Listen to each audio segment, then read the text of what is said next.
Vamos a hacer un repaso de las últimas clases que yo les mandé un videíto, ¿sí?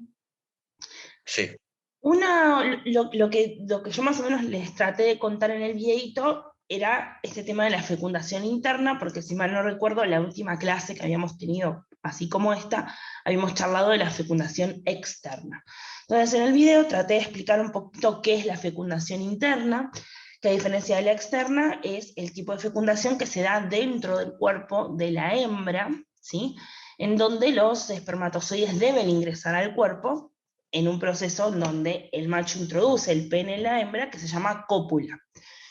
Ahí deposita los espermatozoides que dentro del cuerpo de la hembra se unen produciendo la fecundación, ¿no? O sea, obviamente, como ya habíamos dicho, no es lo mismo fecundación que reproducción, ¿sí? Fecundación es el momento en el cual se unen las células sexuales, el óvulo con el espermatozoide, y la reproducción es el proceso que abarca más situaciones, ¿no? Como el tema del celo, el tema que vimos acá arriba del amplexo, por ejemplo, que se daba, ¿no? O sea, diferentes situaciones desde antes de la fecundación hasta un poco posterior a la fecundación. Es un proceso como que abarca todo, digamos, ¿no?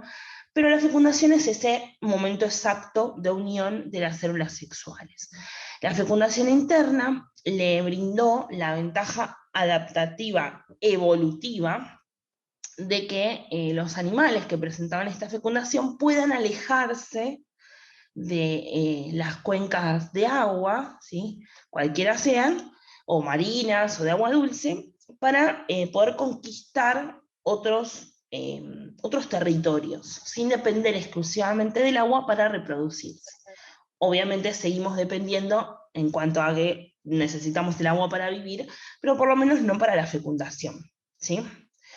Posteriormente, las aves y los reptiles desarrollarán huevos para esta estrategia, los mamíferos desarrollarán la placenta, ¿sí?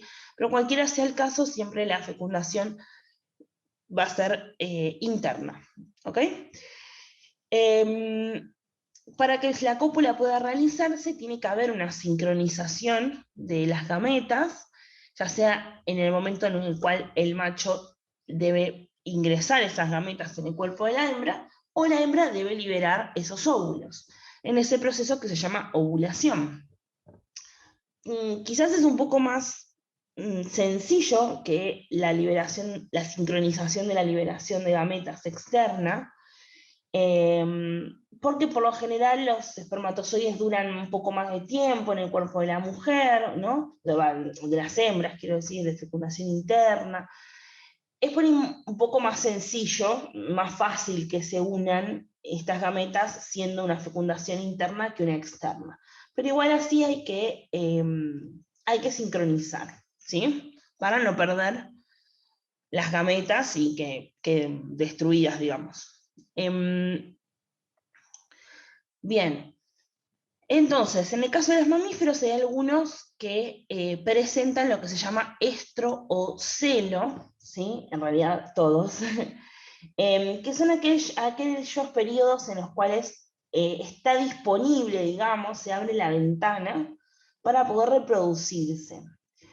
En algunos conejos, como la liebre europea o el conejo europeo, la cópula, o sea, ya estar copulando desencadena la ovulación, ¿sí? En este caso. Hay otros, como acá dice el texto, sucede en las serpientes, los espermatozoides se almacenan durante semanas o meses dentro del cuerpo de la hembra hasta que finalmente se libera el óvulo. En cualquiera sea el caso, el estro o celo, lo vamos a ver más adelante igual, pero es muy común verlo. Bueno, si pensamos en un animal que no es el ser humano, lo vemos muy claramente en, por ejemplo, las perras o las gatas, ¿no? Porque tienen dos momentos en el año en el cual uno dice, uy, mi perra está en celo, hay que cuidarla, ¿no? De que no copule con ningún macho para no tener perritos.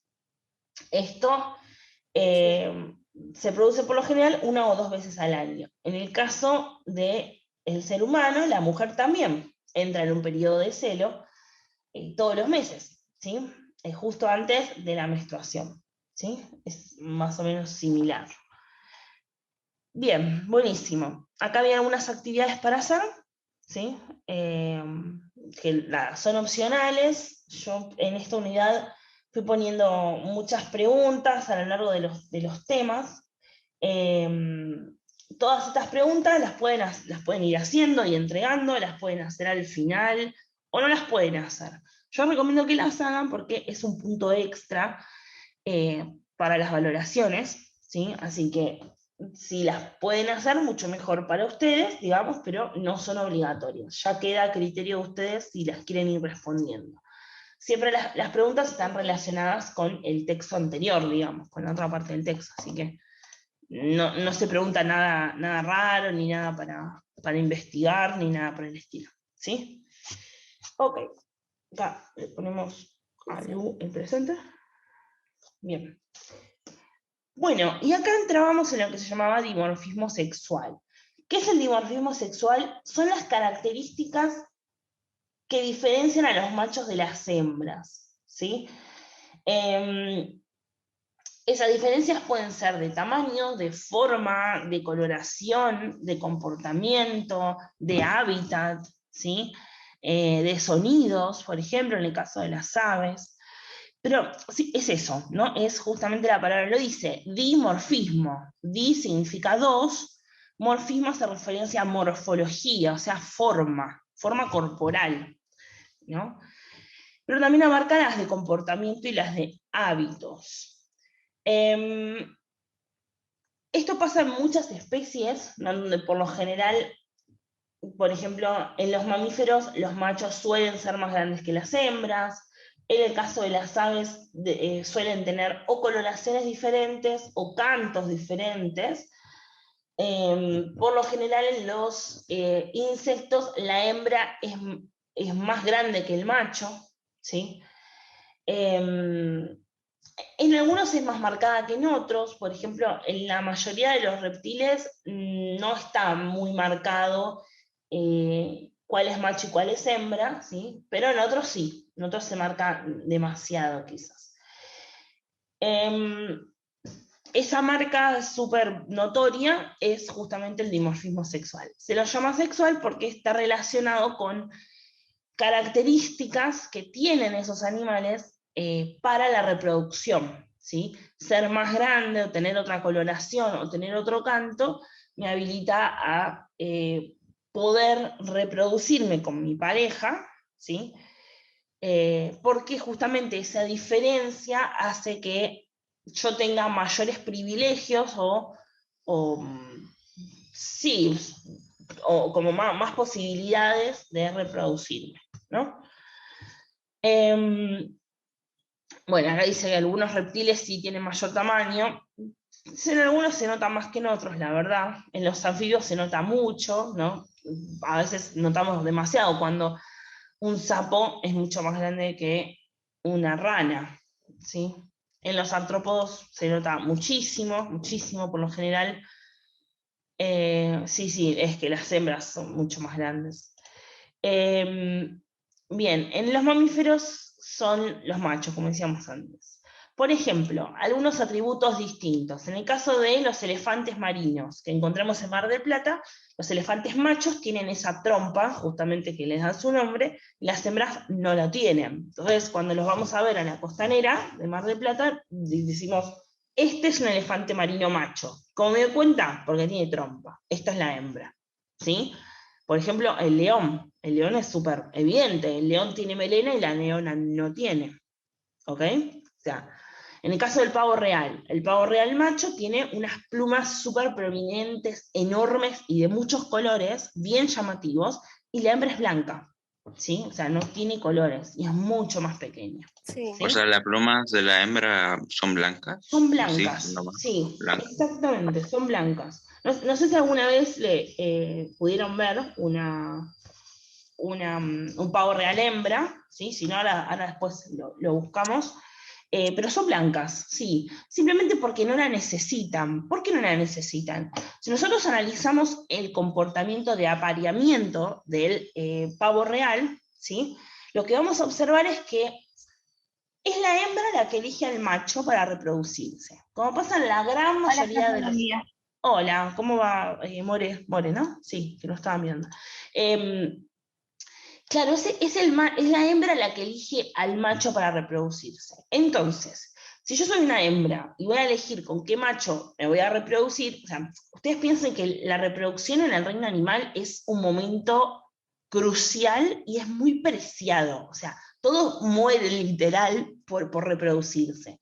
Simplemente porque todos quieren dejar su descendencia, ¿no? Los machos se pelean entre sí, a veces a muerte, como pasa, por ejemplo, en los lobos marinos, ¿sí? O, ¿cómo se llaman los otros que no? Sí, los lobos marinos o los elefantes marinos, ahí está.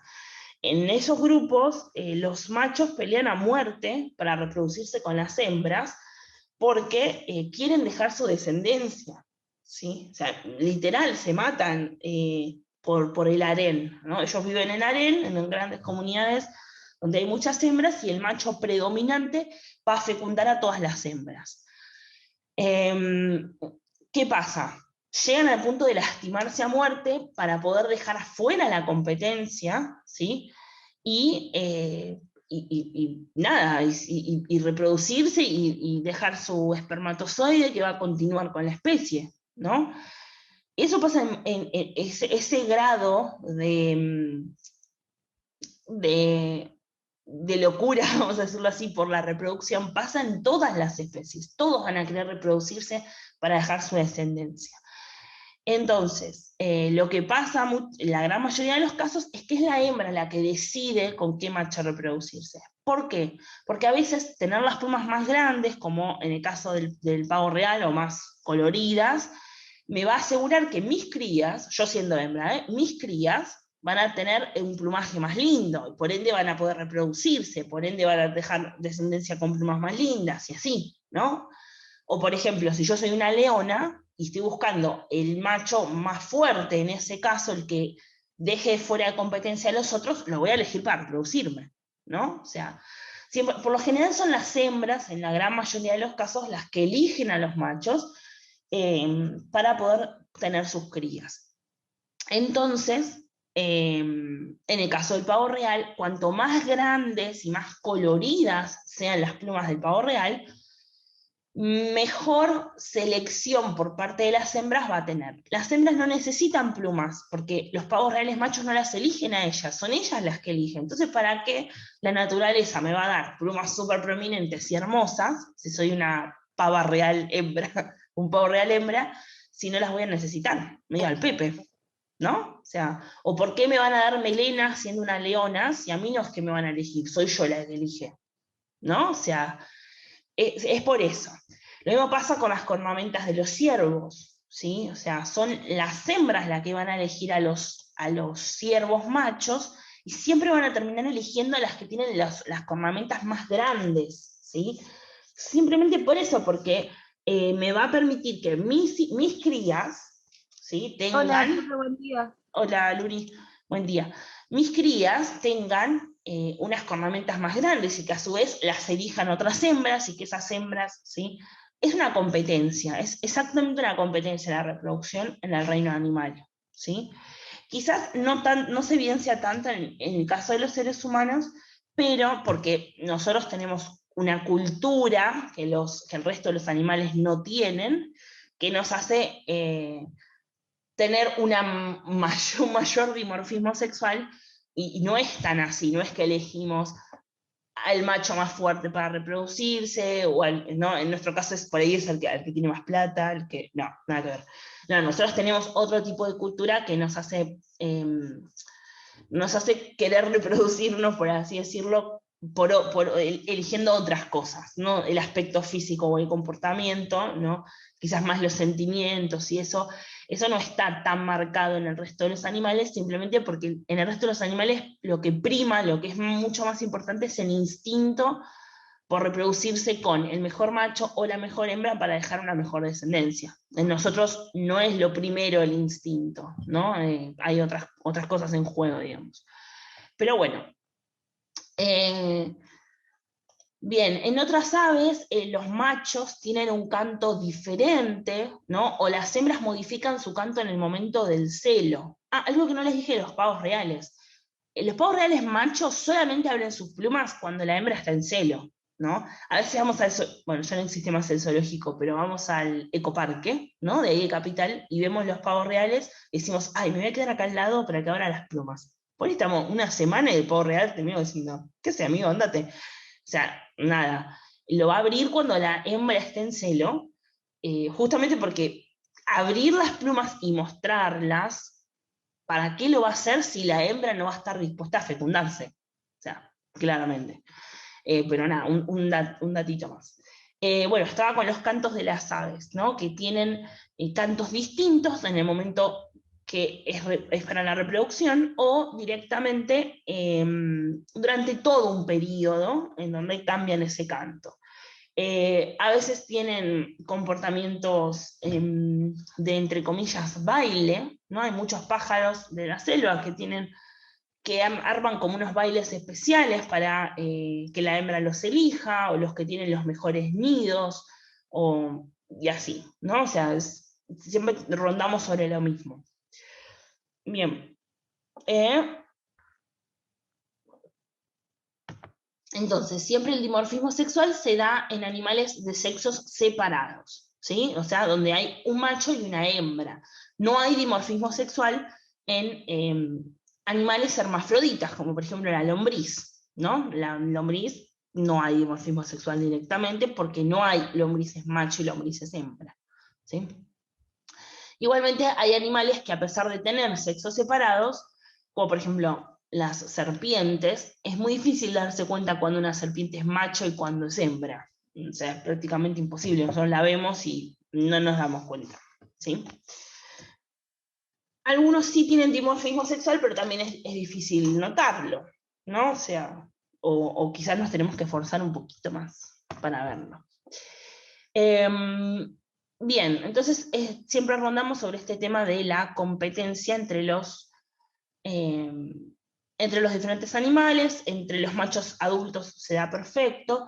Esto lo notó por primera vez Darwin en sus viajes, y por eso lo llamó selección sexual, ¿no? Para relacionarlo, porque es el mismo concepto de la selección natural, pero aplicado exclusivamente a la reproducción.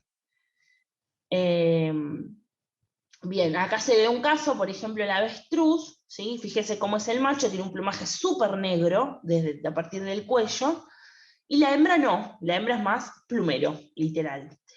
No tiene grandes coloraciones. Entonces, cuando yo voy por la ruta y voy viendo los machos y las hembras, puedo identificar claramente cuál es el macho y cuál es la hembra, ¿sí?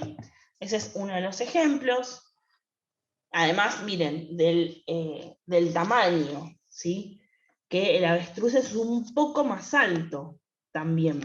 Que capaz no vamos a ir con 1 centímetro a medirlo, pero bueno, es otra diferencia, también puede ser el tamaño, habíamos dicho. En el caso de los leones, lo mismo, ¿no? La melena del león lo caracteriza como el macho, la hembra no tiene melena. Hola, profe, buen día. Hola, buen día, Aus. Bien, después están lo que se llaman señales de atracción, que obviamente están relacionados a la reproducción. Nosotros ya habíamos visto una, que eran las feromonas, pero las señales de atracción no necesariamente son señales químicas solamente. Las feromonas habíamos dicho que sí son señales químicas, olfativas, pero también dentro de las señales de atracción encontramos señales auditivas, señales visuales, ¿sí? Dentro de las señales auditivas, por ejemplo, el canto de las aves, que recién lo mencionamos, o la vocalización de las ranas. Muchas veces un croar diferente en las ranas le indica a la pareja de esa rana, ya sea macho o hembra, que es el momento de reproducirse. O el canto del ave, cuando el ave modifica su canto en determinada época del año, le está queriendo avisar a su compañero, es momento de reproducirnos, ¿sí? O sea, las señales de atracción son eso, son señales que se identifican entre los dos miembros de esa especie, ¿sí? Por ejemplo, entre una rana macho y una rana hembra de la misma especie, ¿no? Me refiero a eso. Para avisarse que están sexualmente receptivos, ¿sí? O sea, que están preparados sexualmente para reproducirse y poder encontrarse y justamente lograr la fecundación. En el caso de las señales visuales, por ejemplo, tenemos a las luciérnagas, ¿no? Con esas señales luminosas en la parte trasera del animal, que le avisan a su compañero que es momento de la reproducción. Habíamos dicho las plumas del pavo real, también el ave fragata macho, que tiene en la parte de la garganta como una bolsa roja que la infla, ¿no? Que es lo que está acá abajo, para avisarle a su compañero que está receptivo sexualmente para la reproducción.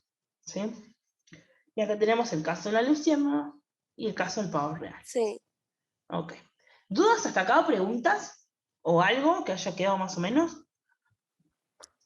No, ninguna duda. No, se entiende, ¿no? Más o menos. Esto es repasito. Ustedes ya Sí. tienen el video grabado que yo les pasé. Que contamos más o menos lo mismo, pero bueno, esto para hacer un repasito y que no queden dudas. Bien, habíamos mencionado las feromonas, ¿sí? Que eran señales químicas olfativas que se detectan, ¿no? Son señales químicas especiales. Son olfativas, sí, es cierto. No se dan absolutamente todos los animales. Por ejemplo, acá pone el caso de la polilla, que cuando las hembras es el momento de reproducirse y liberan las feromonas, los machos pueden captar ese mensaje hasta 5 kilómetros de distancia y volar en contra del viento para llegar a reproducirse. O sea, fíjense el poder que tiene la feromona, ¿sí? No sé si lo había mencionado, pero los grandes perfumes, los perfumes muy, muy caros, no estamos hablando del que podemos comprar de Pharmacity, estamos hablando de esos que son imposibles de comprar, que salen miles y miles y miles de dólares. Se dicen, yo no sé, no tengo la comprobación al 100%, pero sí, creo que sí, que sucede. Están hechos, por ejemplo, los perfumes de varones están hechos con feromonas de varones para que sea más irresistible para la mujer, ¿sí? Y viceversa. Y así poder atraerse, digamos. La típica propaganda de Axe, ¿no? Que uno se pone Axe y están todas las chicas ahí que se tiran. Bueno, ponele una cosa así. Bien, en algunos mamíferos existen las señales olfativas, ¿sí? que es muy parecido a las feromonas, son muy similares, y se ve muy claramente en las perras, que en el momento que están en celo liberan estas feromonas o señales olfativas para que el macho, ¿sí? Pueda fecundarlas, digamos, ¿no? Para avisarle al macho que está receptivo a la fecundación. Las hembras de los ratones lo liberan con la orina, ¿sí? Así que el macho también puede percibirlas a varios kilómetros de distancia y acercarse hasta el sector donde está esa hembra, hasta reconocerla y encontrarla y poder reproducirse, ¿sí? Bueno, acá tenemos otros dos ejemplos, el conejo europeo, que el macho secreta sustancia también, como para marcar, esto de marcar su territorio también está relacionado con esto, ¿sí? Los machos marcan su territorio no solamente para que otro macho pueda ingresar a él, sino que para avisar a las hembras de ese territorio, de territorios vecinos, cuán poderoso es su aroma, digámoslo así. Entonces las hembras pueden elegirlo para tener sus crías. En el caso de los coleópteros, ¿no? Que son los escarabajos, en este caso es un escarabajo torito, también liberan los machos feromonas y a veces las hembras emiten sonidos, ¿sí? Son las señales auditivas.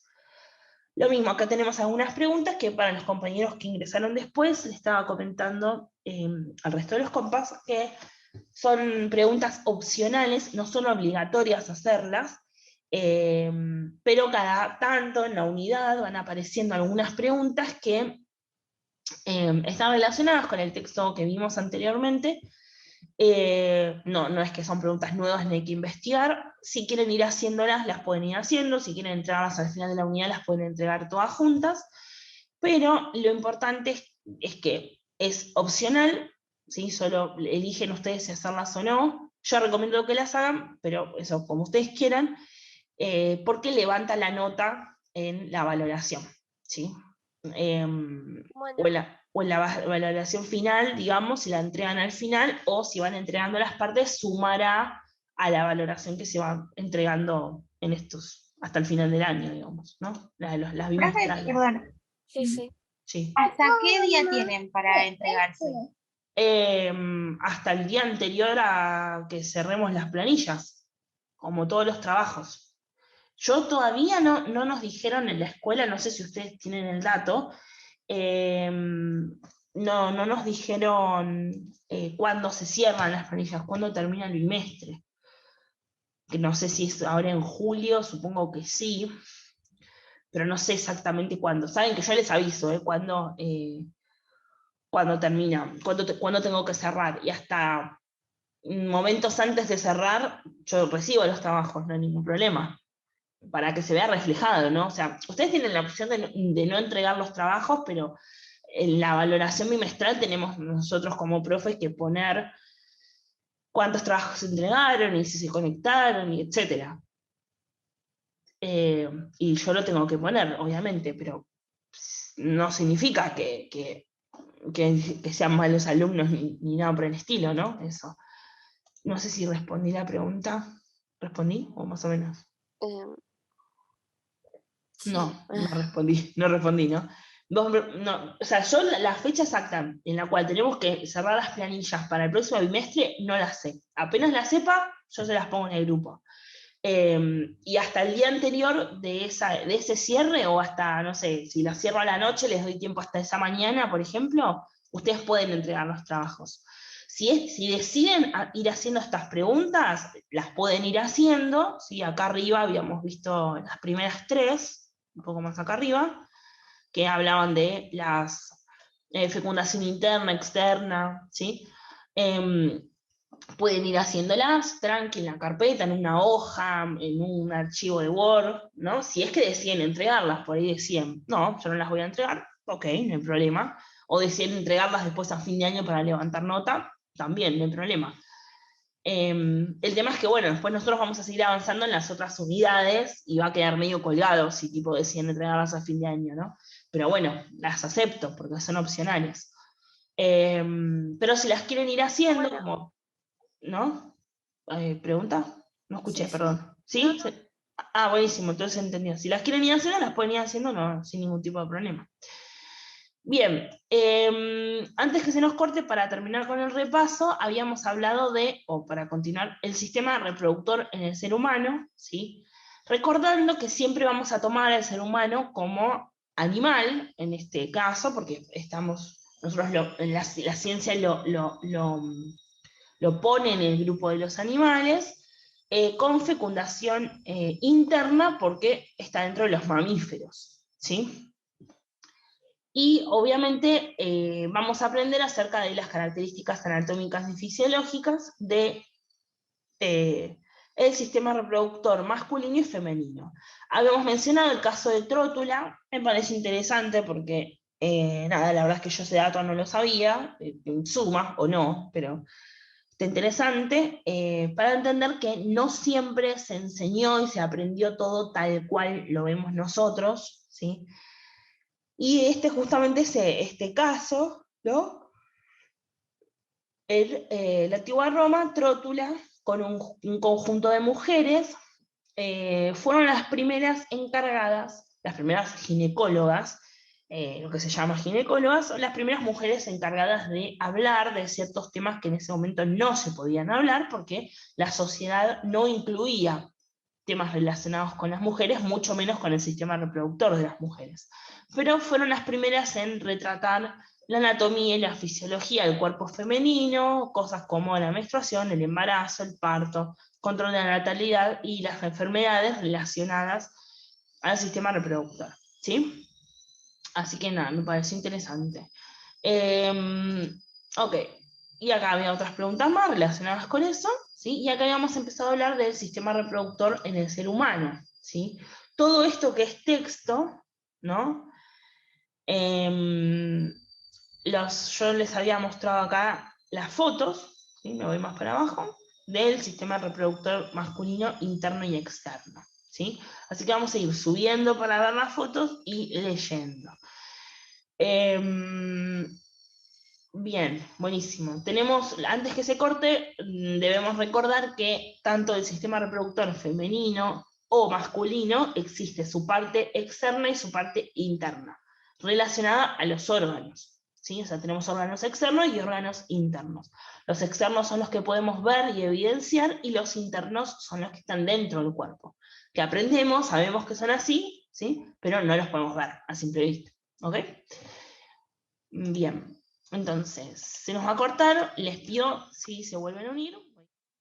Bien, entonces, en el sistema reproductor masculino, si yo quiero aprender sobre los órganos externos, ¿sí? Me voy a ir a este párrafo, voy a observar que el órgano principal que conforma el aparato reproductor externo es el pene, ¿sí? Que obviamente es el órgano copulador del sistema reproductor masculino, es decir, el que lleva a cabo la cópula.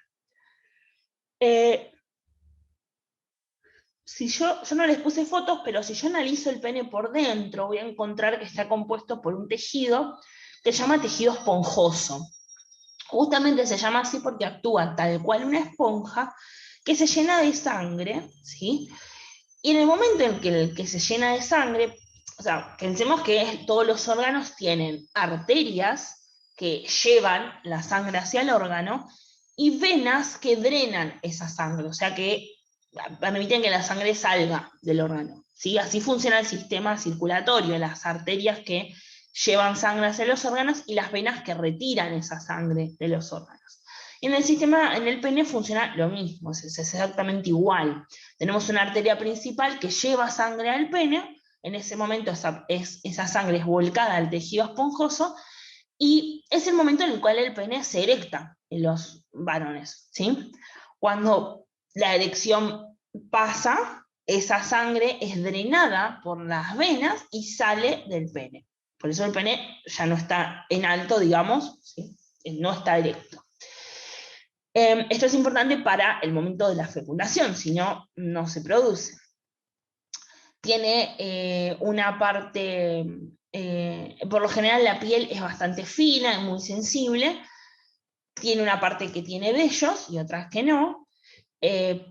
Por lo general, en algunas, o sea, en la parte más de la base del pene, la piel es más gruesa, ¿sí? Y hacia el sector delantero, que es la que conforma el glande, es más fina, ¿sí? Justamente porque es más sensible en esa zona, y tiene mayor cantidad de terminales nerviosas, por eso es más sensible. Bien,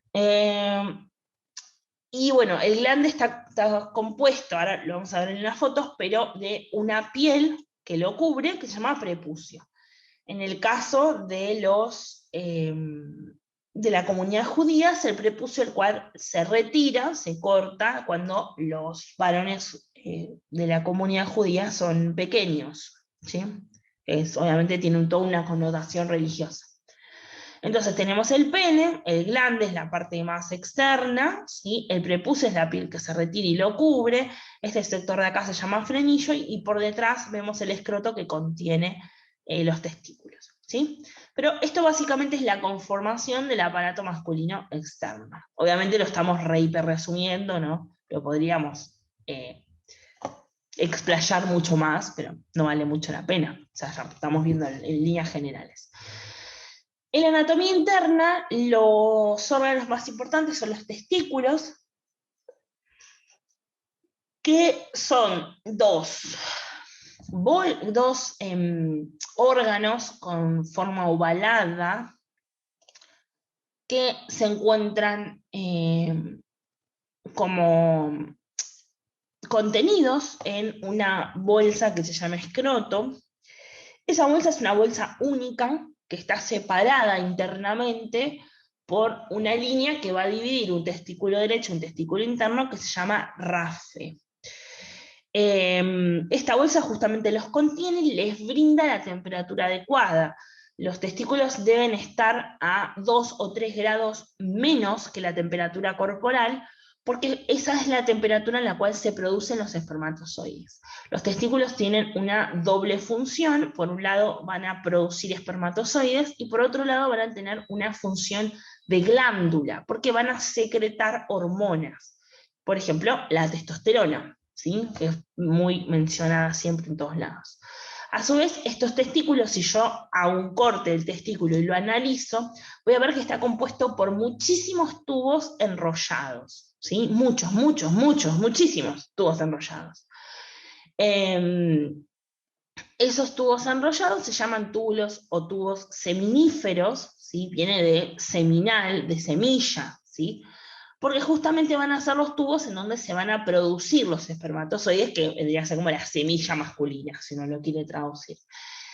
Estos espermatozoides van a pasar por diferentes estadios, ¿sí?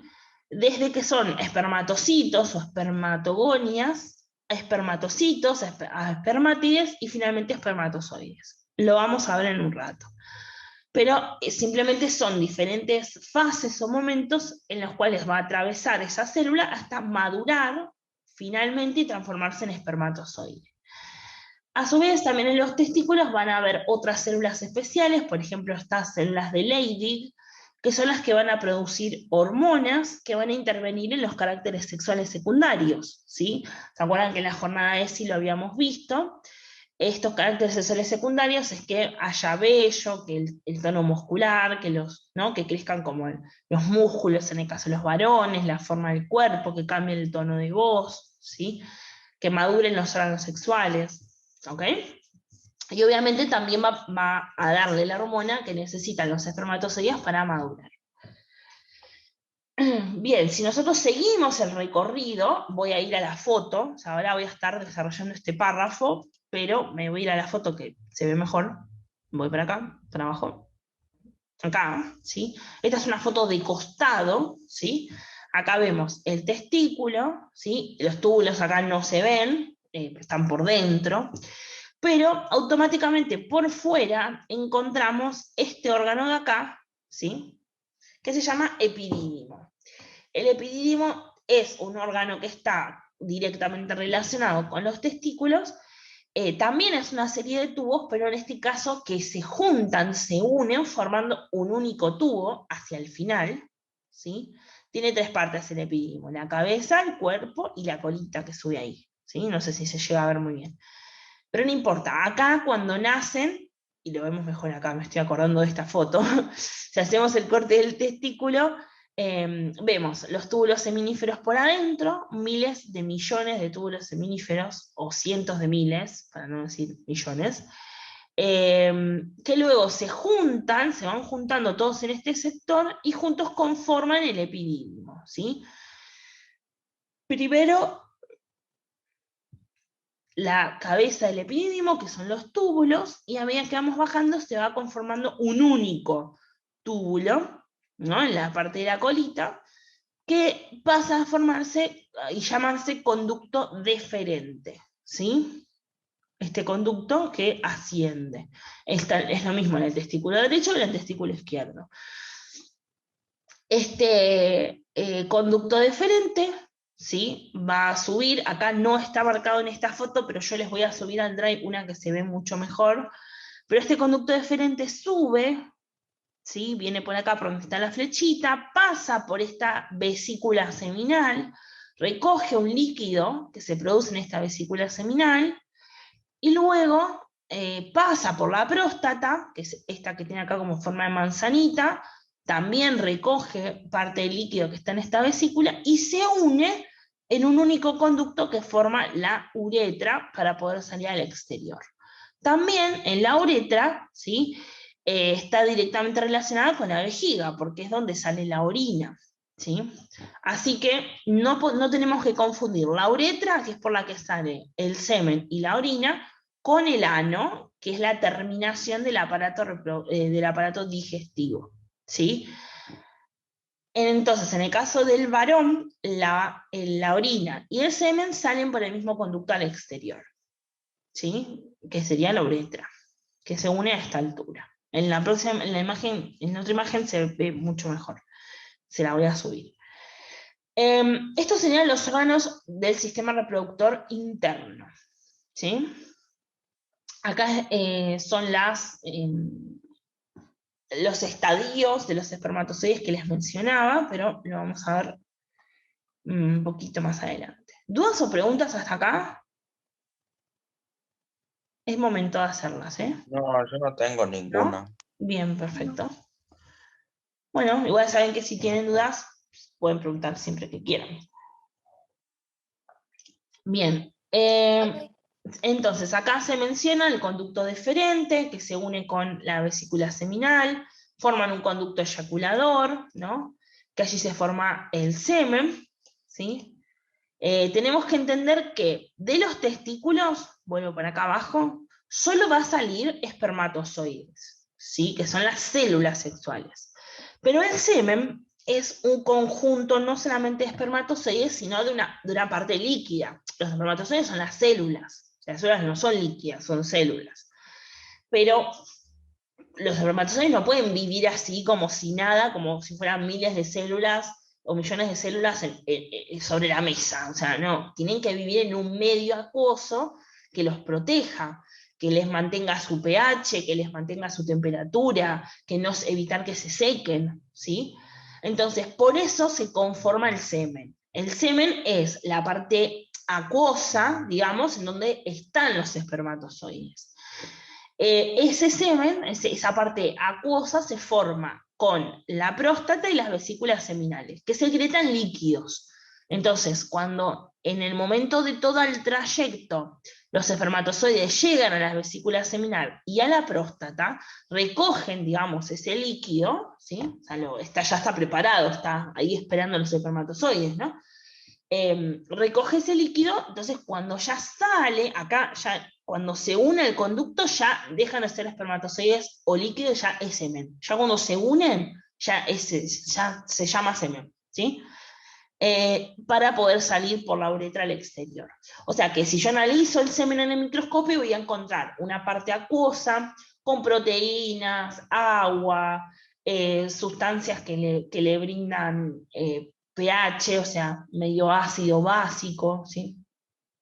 Y en las células que son los espermatozoides, ¿sí? Todo eso conforma el semen.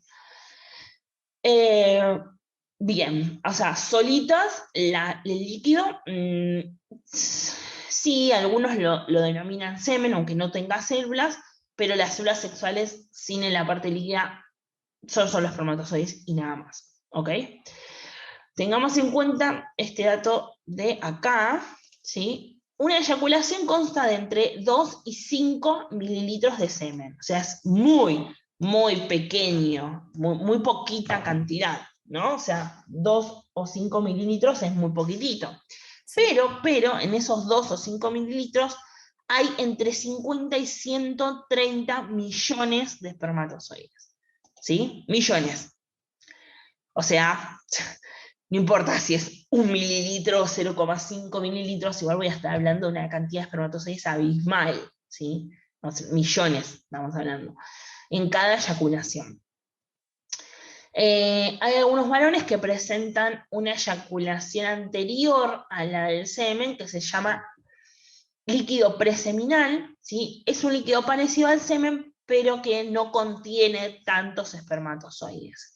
Mucha gente tiene la falsa idea de que el líquido preseminal no puede dejar embarazada a la mujer. Error, ¿sí? Sí puede dejar embarazada a la mujer, porque pensemos lo siguiente. El líquido preseminal es un líquido que se genera en estas glándulas, ¿sí? Es un líquido que algunos varones, el 70 o 80% lo secretan, ¿sí? O sea, no está ni mal ni bien. Hay algunos que lo hacen y otros que no, depende del cuerpo. Nada. Cuando se secreta, lo que hace es lubricar toda esta zona y lubricar por fuera del pene para justamente que esté más húmedo, sea mejor para la fecundación, la reproducción, el acto sexual, la cópula, etc. Y simplemente para lubricar este sector también. ¿Qué es lo que pasa? Ustedes piensen que cuando los espermatozoides salen de acá, ¿sí? Y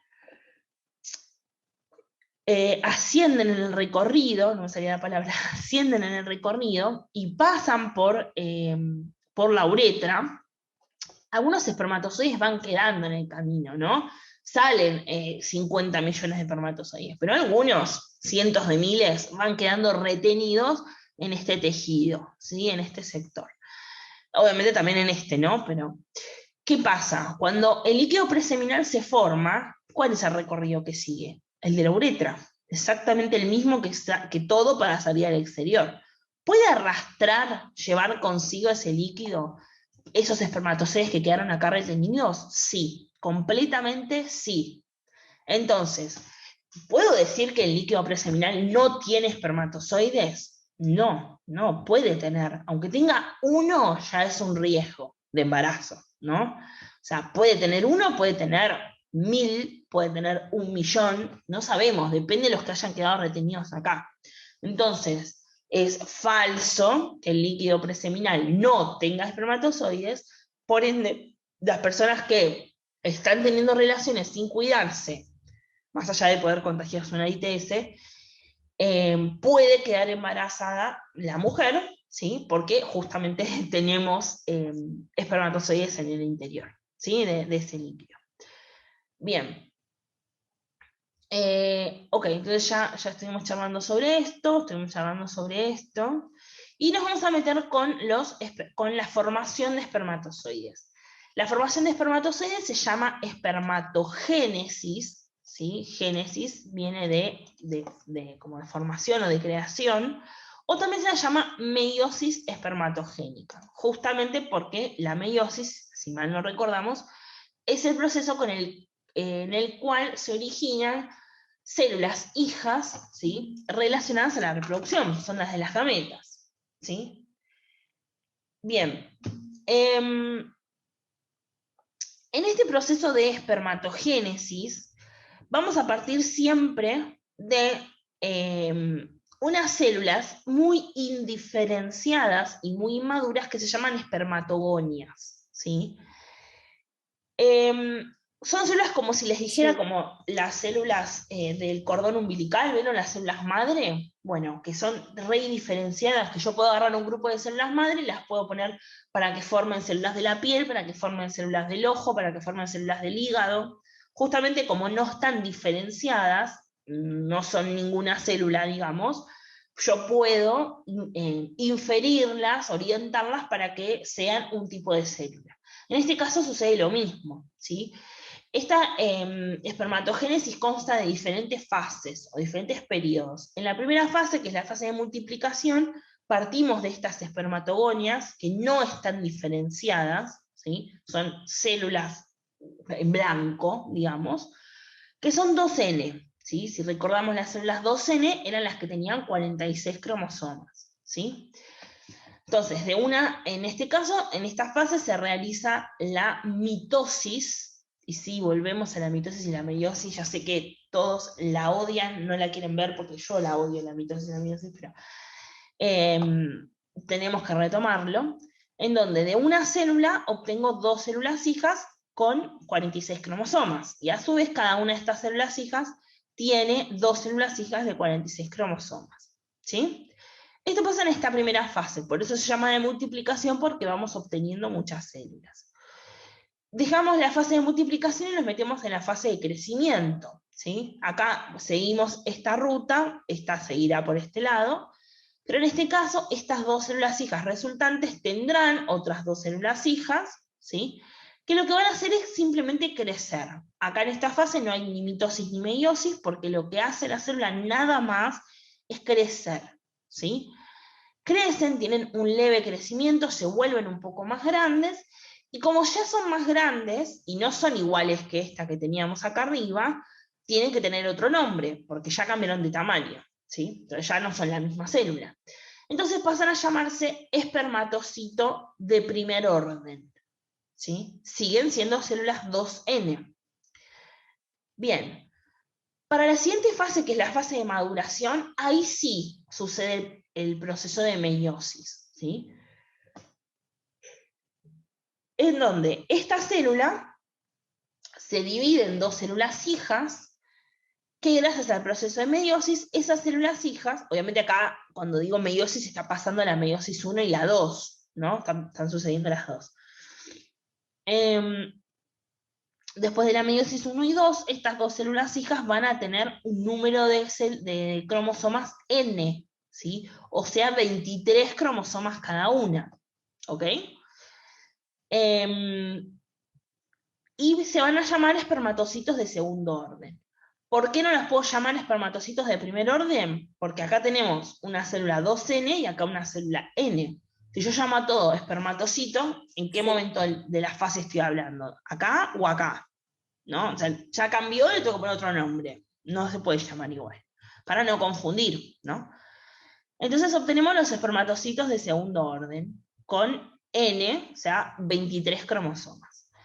Después estos espermatocitos de segundo orden realizan mitosis nuevamente, dando origen a 2 células hijas cada uno, con el mismo número de cromosomas que la célula madre, o sea, N, 23 cromosomas.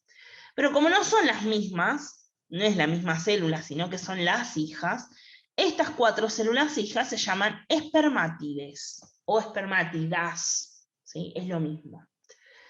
Bien, y finalmente, una vez ya, dale que ya terminamos, en la fase de diferenciación, estas 4 espermátides cambian de tamaño, de morfología, para transformarse finalmente en espermatozoides que son N, que tienen 23 cromosomas. ¿Sí? Simplemente se diferencian, por eso la fase se llama así, en los espermatozoides. O sea, cambian su morfología y su comportamiento para dejar de ser células redondas y ser células con esta forma característica. Ok, y chimpum, es la bellísima la espermatogénesis. Sí, es cierto. ¿Dudas o preguntas de esta parte, de la espermatogénesis? No, ¿No? ¿Se entendió No. más o No, menos, no? Ok. Hay que ir prestando la atención a muchas cosas, eso es lo malo. Tenemos las fases, tenemos los dibujitos, tenemos los nombres y tenemos el genotipo, ¿no? O sea, son muchas cosas para prestar la atención al mismo tiempo, lo sé, pero tranquilos porque, nada, tienen acá la imagen, se ve bien, y hay muchas también por internet, se pueden buscar. Bien, entonces ya todo esto lo estuvimos viendo, esto también, fíjense acá están, ¿no? Desde la espermátia, los espermatocitos primarios y secundarios, al espermatozoide maduro. Y ahora vamos a ver esta imagen de acá. Si yo agarro un tubo, ¿no? De estos, de los túbulos contorneados, que se llaman túbulos seminales o seminíferos, y lo saco del testículo, ¿sí? Es esto que estoy sacando acá, y lo corto como si fuera una rebanada, ¿sí? Una naranja y lo corto, voy a observar esto en su interior, ¿sí? Donde está la flecha que estoy señalando, eso es tejido, ¿sí? Está compuesto por células y estructuras que van a conformar el tejido. Esto que está acá adentro, que parece más oscuro, es la luz del tubo. Porque ¿qué es un tubo? Si yo tengo un sorbete con el que tomo el jugo, ¿no? Y yo miro por adentro y veo que el sorbete tiene lo de alrededor y adentro está la parte por donde sube el líquido, ¿no? O sea, la bombilla del mate, ¿sí? O sea, es lo mismo. Cada tubo tiene un sector interno por donde recorre o líquido, o parte sólida, o parte semisólida, o lo que sea, que se llama luz del tubo. ¿Sí? Es la parte por donde recorre las sustancias. Perdón, donde recorren las sustancias. ¿Sí? Entonces tenemos las paredes del tubo y la luz del tubo. Bien. Si yo analizo esta pared y esta luz, si yo tomo, vieron que acá hay 4 flechitas azules que señalan desde fuera, desde la membrana más externa, hacia adentro las flechitas, ¿las ven? Estas 4 azules. Bueno, si yo tomo una sección, si yo agarro, miren mi mouse, ¿no? Si yo corto esto así, así, así y así, de una sección de una flechita a la otra, corto este pedacito de acá, ¿sí? Y le hago zoom muy grande, voy a ver este dibujo que está acá. Parece un chino, lo sé, pero no es tanto y ya vimos todo lo que está acá. O sea que tranquis. Fíjense, acá está la luz del tubo, tal cual acá, ¿no? Y todo que es la parte esta que tenía células, que es tejido, es esto que está acá. ¿Sí? Es todo esto que está acá. O sea que esta parte más externa del tubo, esta membrana que recubre el tubo por fuera, sería esta parte de acá. ¿Sí? Entonces tenemos la membrana externa que recubre el tubo, la parte del tejido y la parte de la luz. Si me voy acá, la membrana que recubre el tubo, ¿sí? El tejido, todo esto, y la luz. Lo mismo que está acá abajo. ¿Se entiende la imagen? ¿Se ve? O más o menos, o lo vuelvo a explicar. Ya, se durmieron todos, ¿no? Sí, profe, está bien. Sí, se entiende. Ok. ¿Qué es lo que vemos en esta imagen? En esta imagen, si nosotros analizamos la pared más externa, vemos que acá encontramos un tipo de tejido conectivo, capilares sanguíneos, fibroblastos, ¿sí? La membrana basal, justamente. Encontramos las células de Leydig, que son estas que están dibujadas de azul. Recordemos, las células de Leydig son aquellas que van a secretar hormonas que van a interferir en los caracteres sexuales secundarios, ¿sí? Ahora, si vamos analizando desde la membrana hacia la luz del tubo, vamos a encontrarnos con todos los estadios de la espermatogénesis que vimos recién. Entonces, las verdes son las espermatogonias, esas células indiferenciadas, súper inmaduras, ¿sí? Si nos vamos en una capa más hacia adelante, estas células grandes son los espermatocitos primarios, ¿sí? Luego, si nos vamos un poquito más hacia cerca de la luz, vemos estas células de acá, ¿sí? Que son los espermatocitos secundarios. Si nos vamos un poquito más allá, vemos estas células, ¿sí? Que son las espermátides. Y las espermátides, para transformarse en espermatozoides, fíjese que acá ya se están modificando su forma y su tamaño, hasta que finalmente encontramos los espermatozoides, ¿sí? Que son todos estos que están acá. ¿Por qué se da así la formación? ¿Por qué va de la membrana basal a la luz? Bueno, las espermatogonias siempre van a estar acá para poder diferenciarse y seguir un trayecto, digamos, una dirección hacia la luz. Si las espermatogonias estuvieran acá, ¿sí? Seguirían el trayecto hacia allá, los espermatozoides quedarían retenidos acá, en la membrana externa.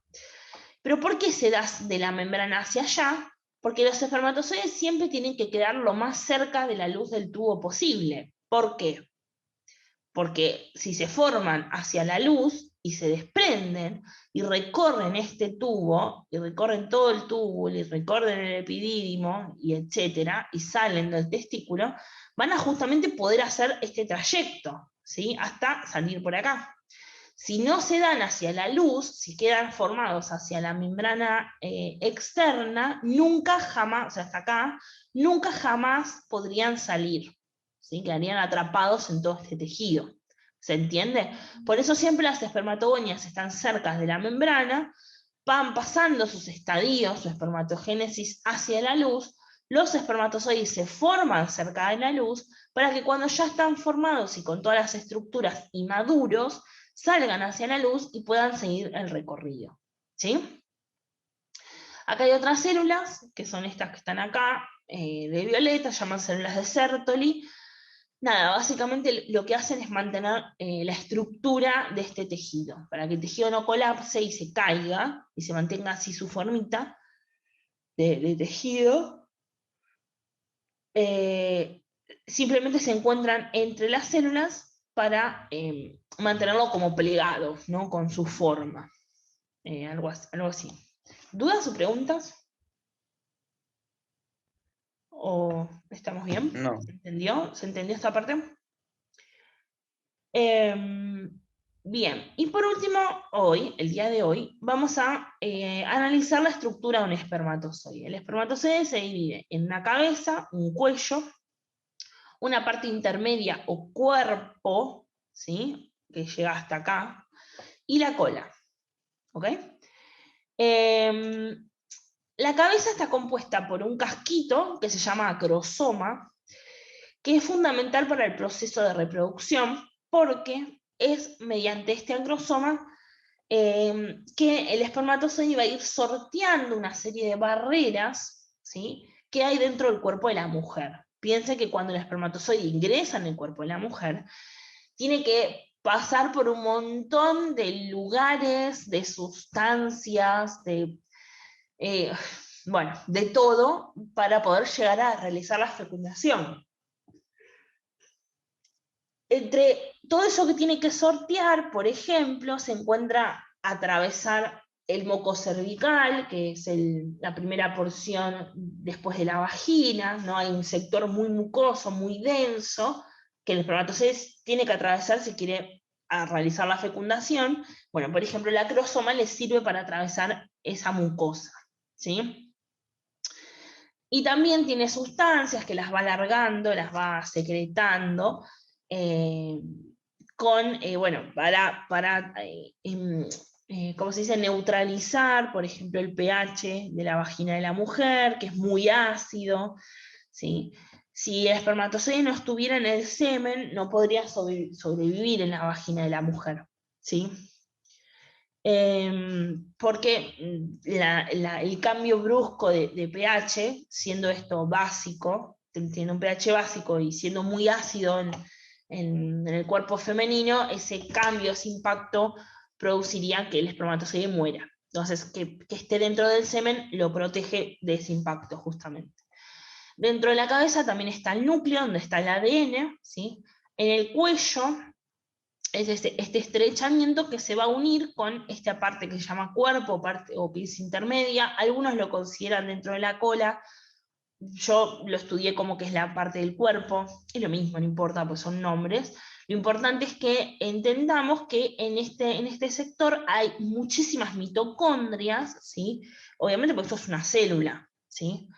Obviamente por eso tiene núcleo, tiene mitocondrias, las cuales les van a brindar la energía que el espermatozoide necesita para moverse, ¿sí?